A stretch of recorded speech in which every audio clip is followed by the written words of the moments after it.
Nosso tema hoje, reaprendendo a viver conectados com a próxima geração. Ao longo do mês de agosto, a gente vem conversando sobre a nossa relação com o Pai do Céu, dentro dessa série que a gente chamou de Reaprendendo a Viver. E nessa última mensagem da série, nessa última mensagem, o nosso foco vai ser numa outra direção. Porque até aqui nós tratamos da nossa relação com o Pai. Hoje o foco é a próxima geração. A próxima geração que precisa ser evangelizada assim como a nossa geração foi. Afinal, qual é o pai, qual é a mãe que não quer ver os seus filhos firmes na fé em Jesus? Qual é o avô, qual é a avó cristão que não deseja, que não ora para que os seus netos sejam fiéis a Jesus e que tenham também a vida eterna? Mas a gente precisa se perguntar de quem é essa tarefa de evangelizar os nossos filhos, os nossos netos? De que maneira essa nova geração que é extremamente, super conectada, de que jeito ela vai receber a palavra de Deus e aprender a amar o Pai do céu que tanto ama cada um de nós? É interessante porque uma pesquisadora norte-americana chamada Jean Twenge, ela tem trabalhado a questão das gerações há algum tempo já, um bom tempo. Eu sei que os nomes dessas gerações, eles variam de tempos em tempos, de lugar para lugar, e para nossa reflexão de hoje, eu vou fazer uso de uma classificação simples que divide as atuais gerações que estão convivendo em 4. São 4 gerações diferentes. Vou mostrar na tela para vocês. Só conferir se está na tela. Aqui. Os Baby Boomers são os nascidos entre 1940 e 1960. São os que hoje estão na faixa dos 60 a 80 anos. Esses são considerados, na classificação aí das gerações, os Baby Boomers. Os da geração X é a geração dos meus pais. Eles nasceram entre 1960 e 1980. Então hoje, ali com 40 a 60 anos. O pai e a mãe já estão saindo quase dessa faixa. Os da geração Y são os que nasceram entre 1980, até 1995. São chamados também de millennials em alguns lugares. E são os que têm hoje na faixa de 25 a 40 anos. E os da geração Z, que são os nascidos entre 95 e 2010, que alguns chamam também de centennials, hoje eles estão com a idade entre 10 e 25 anos. Talvez você já conheça essa classificação, talvez seja uma completa novidade para você, mas o fato é que cada geração tem as suas peculiaridades. Quem estuda esse assunto percebe diferenças bem significativas entre as gerações, como o jeito de pensar diferente, o jeito de encarar a vida, o jeito de encarar o mundo que nos cerca. Eu acho que você que está me ouvindo agora já deve ter percebido que os mais experientes se preocupam com o jeito de viver dos mais novos, né? E isso tem tudo a ver com essa questão das gerações. E olhando aí para essa tela, em qual que você se encaixa? Para e pensa um pouquinho. Olha, qual é a geração que você pertence? E mais, qual que é a geração que pertence os seus filhos? Ou quem sabe se você já os tem, os seus netos? Ou aqueles mais jovens que estão perto de você, seus sobrinhos, seus afilhados? Como é que é? Para nossa reflexão de hoje, eu quero mostrar um dado dessa pesquisadora que me chamou bastante atenção. Olha só, vou colocar de novo aqui na tela para vocês. Ah, não, tem que apertar aqui. Aí, olha só. Esse dado me chamou muito a atenção porque essa pesquisadora que eu citei antes, ela diz que mais pessoas da geração Z, que são os nascidos depois de 95, os centennials, mais pessoas dessa geração estão sendo criadas por famílias não religiosas. Presta bem atenção. E olha só para esse gráfico aí na tela. A ponta mais alta do gráfico é a geração mais antiga, que ela considerou na pesquisa como muito ou moderadamente religiosa. Conforme vão surgindo as gerações que hoje estão vivas, conforme o tempo vai passando, o fenômeno observado é que cada geração vai ficando menos religiosa ou até menos espiritualizada. Na pesquisa, o religioso é o que está ligado a uma instituição. Aquele que vai aos encontros comunitários, o que participa de uma igreja, é aquela linha mais clara, mais cinza ali no gráfico. O espiritualizado é aquele que até ora, né? Ele acredita numa força superior, mas ele não tem nenhuma convivência com nenhum grupo religioso. É aquela linha mais escura ali no gráfico. Eu sei, algumas pessoas gostam de gráficos, outras não. Mas o que você precisa perceber é que conforme o tempo está passando para nós, as chances de cada criança que nasce ser criada num lar cristão estão diminuindo. Estão diminuindo. Quando os meus avós criaram os seus filhos, era mais comum a ligação da família com alguma religião. Quando os meus pais criaram a mim e o meu irmão, essa ligação na sociedade em geral já começou a diminuir. E agora que chegou a minha vez de criar os meus filhos, a questão religiosa está ainda mais distante da maioria das famílias. Não é difícil perceber que alguns mais jovens que convivem com a gente, talvez você conheça alguns assim, não têm nem sequer uma Bíblia em casa. Não receberam o batismo. E de vez em quando a gente sabe de alguma criança que nunca ouviu falar a respeito da fé em Jesus.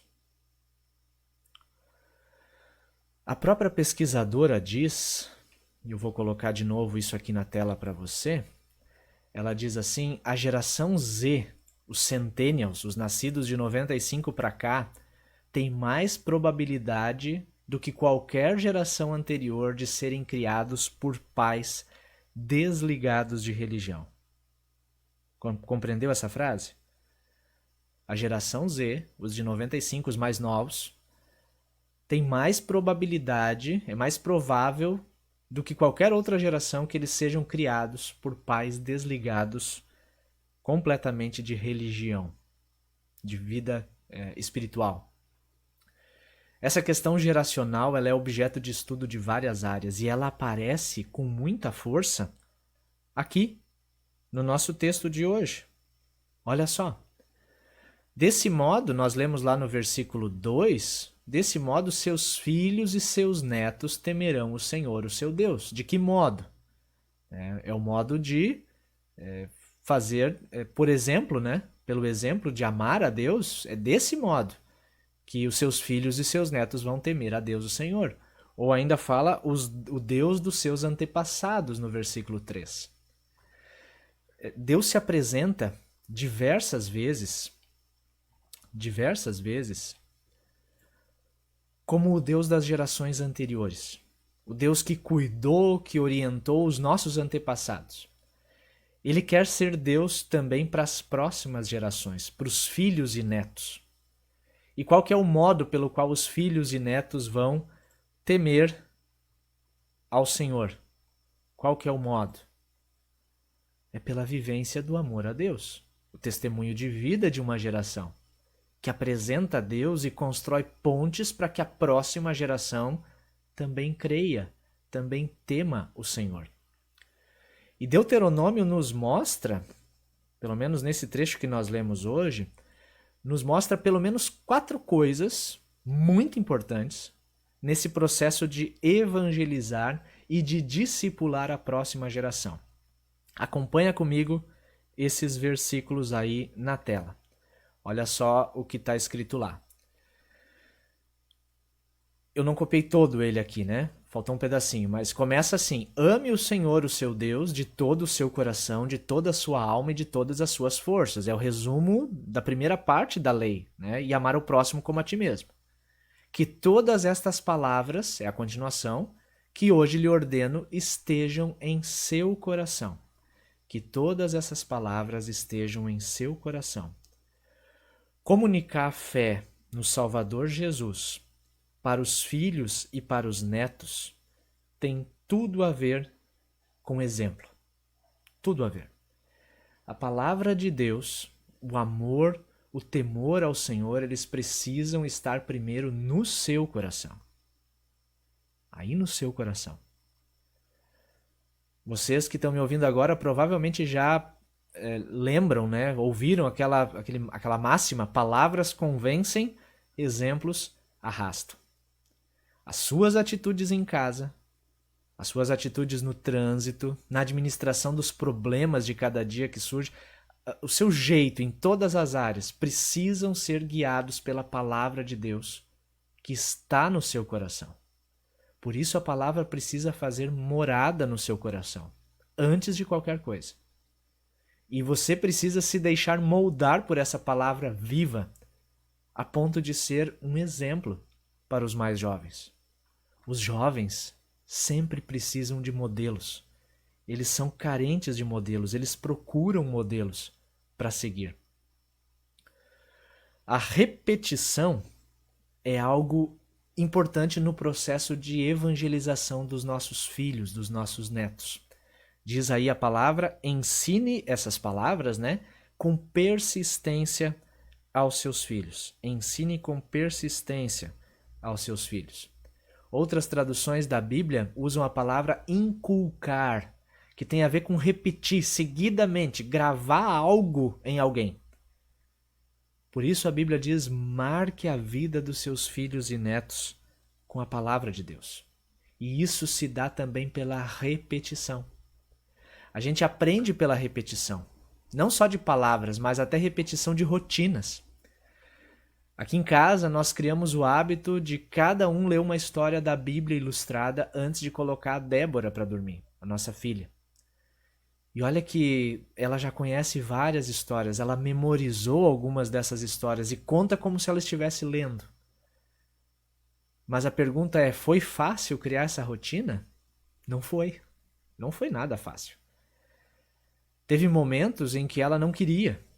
Teve momentos em que um de nós dois não queria. Mas a gente precisa insistir. Precisa repetir. Leva, sempre que possível, os teus filhos, os teus netos, para os encontros da igreja. É natural, é esperado que nas primeiras vezes eles não vão se comportar muito bem. É assim mesmo. Mas mesmo assim, faz esse esforço de não aproveitar alguns momentos como você gostaria, com a intenção de evangelizar e de discipular a próxima geração. Tem um outro versículo, um outro aspecto relevante nesse trecho bíblico, aí no versículo 6 e 7. Converse sobre essas palavras quando você estiver sentado em casa, quando estiver andando pelo caminho, quando se deitar e quando se levantar. Todas essas palavras, todas essas que estão sublinhadas aí, elas têm a ver com uma questão. Todas elas têm a ver com relação. Sentado ou andando, ao deitar, ao levantar, tudo isso indica que o processo de transmitir a fé em Jesus para a próxima geração, ele é essencialmente relacional. É pelo relacionamento. O ensino, o exemplo, a repetição vai acontecer ao longo do relacionamento. Você não consegue ensinar nada se você não tiver relações de amizade, de afetividade, relação de proximidade com alguém. Um curso sobre determinado assunto, com aulas, com livro, ele é importante, mas ele não é tudo. Ele é a parte menor. As marcas mais profundas, elas são impressas na alma das pessoas, pelos relacionamentos. Por isso é importante sentar à mesa para fazer as refeições juntos, fazer passeios de lazer juntos. Por isso é muito importante ler a Bíblia juntos, ao deitar, ao levantar, enquanto está sentado, enquanto caminha. Mas tem um último aspecto ainda. Amarre-as. Já apareceu para vocês aqui? Vamos ver? Ainda não. Tá tentando achar o meu computador aqui que tá... Meu computador parou? Tomara que funcione, vamos ver. Não posso deixar você sem a tela, né? Acho que agora vai funcionar. Aí, ó. Amarre-as como um sinal nos braços e prenda-as na testa. Escreva essas palavras nos batentes das portas da sua casa e em seus portões. Eu acredito que a ideia de Deus não era dar uma lista exata do que fazer, mas estimular especialmente a criatividade. Usa a criatividade para evangelizar e para discipular as próximas gerações. Aproveita todos os recursos que você tem disponível. O que está na tua mão e diante dos olhos, não só dos mais jovens, mas da maioria de nós hoje é o quê? O que você tem amarrado na mão? Parece que está amarrado, né? Está amarrado na testa da gente, está no meio dos olhos. Para quase tudo hoje a gente usa um aplicativo no nosso smartphone. Com a nova turma de confirmandos aqui nós já vamos começar aprendendo a usar o aplicativo da Bíblia. E graças a Deus a gente tem tanto recurso disponível hoje, e muitos deles gratuitos, são de graça. Decora a tua casa com a palavra de Deus. Eu lembro de um quadro dos 10 mandamentos na casa dos meus avós. Imagens da infância são guardadas em lugares especiais da nossa cabeça e aqui no nosso coração. Eu lembro bem de um quadro com a imagem de Jesus na nossa casa, a nossa primeira casa, que estava escrito assim: eu sou o caminho, a verdade e a vida. Tem um relógio de parede que ainda está lá com os meus pais, que diz assim: leia a Bíblia, a fonte da vida. Eu sei, pode ser que alguém que esteja me ouvindo agora, pode ser que alguém pense assim: mas pastor, eu já passei pela fase de educar os filhos pequenos, eu fiz tudo isso. Eu tentei de todas as maneiras, mas os meus filhos hoje, infelizmente, abandonaram a fé. Eles não ficaram na igreja. Na verdade, o exemplo, a repetição, a relação, a criatividade não é como uma receita de bolo, que basta seguir e vai dar tudo certo. Tem outros ingredientes que vão influenciar e vão influenciar bastante. Mas também tem o papel de Deus Espírito Santo na vida dos nossos filhos, dos nossos netos. E ter filhos e ter netos tementes a Deus é também uma bênção, é uma graça, é um favor imerecido, um favor que a gente não merece, mas Deus nos agracia com isso também. Aquela promessa da Bíblia: ensina a criança no caminho em que deve andar, e ainda quando for velho não se desviará dele, ela continua sendo uma promessa, porque o caminho vai estar gravado lá nas partes mais profundas do seu coração. Talvez as escolhas ao longo da vida sejam diferentes, mas o caminho está lá. Foi semeado, foi regado, foi colocado no mais profundo da alma. Eu sou muito grato a Deus pelos pais que eu tive. Muito grato mesmo. Pelo esforço que os meus pais fizeram de me firmar na fé em Jesus. Eu trouxe aqui até uma foto para compartilhar com vocês.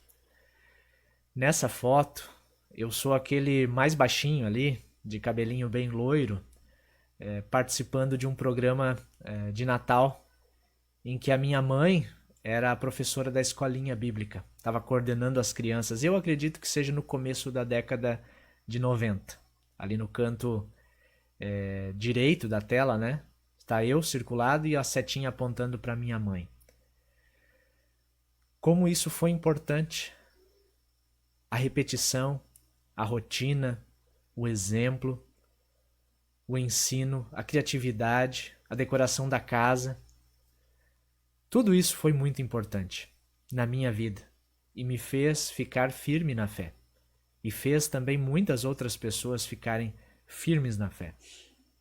A igreja como instituição, ela tem algumas horas por semana ou às vezes até por mês com as crianças, com os jovens.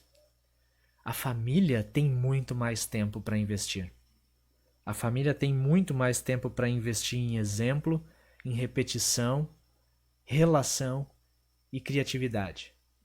A igreja sempre vai ser a parceira, a influenciadora, a incentivadora, disponibilizando as ferramentas, mas o processo de evangelizar e de discipular uma nova geração, ele acontece de verdade no meio das famílias, entre as famílias, pelo relacionamento.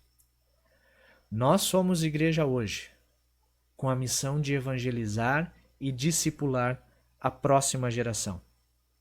A igreja do passado, ela já cumpriu o seu papel. Os nossos antepassados creram e passaram essa fé para nós pelo agir do Espírito Santo. Agora está na nossa vez. Chegou a nossa vez. Nós temos na nossa congregação, graças a Deus, pessoas de todas as gerações. Os nossos líderes atuais, que nos ajudam a pensar e a executar o trabalho, são em maioria da geração X e Y. Os nascidos entre 1960 até o 1995. O pastor está nessa mesma faixa etária. E Deus está nos convidando a reaprender a viver conectados também com a geração Z e até com a geração Alfa, que são os que nasceram a partir de 2010, na qual a minha filha já se encontra. Essa turminha, a geração Z, a Alfa, essa turminha está chegando. Essa turminha vai ser a liderança da igreja daqui a alguns anos.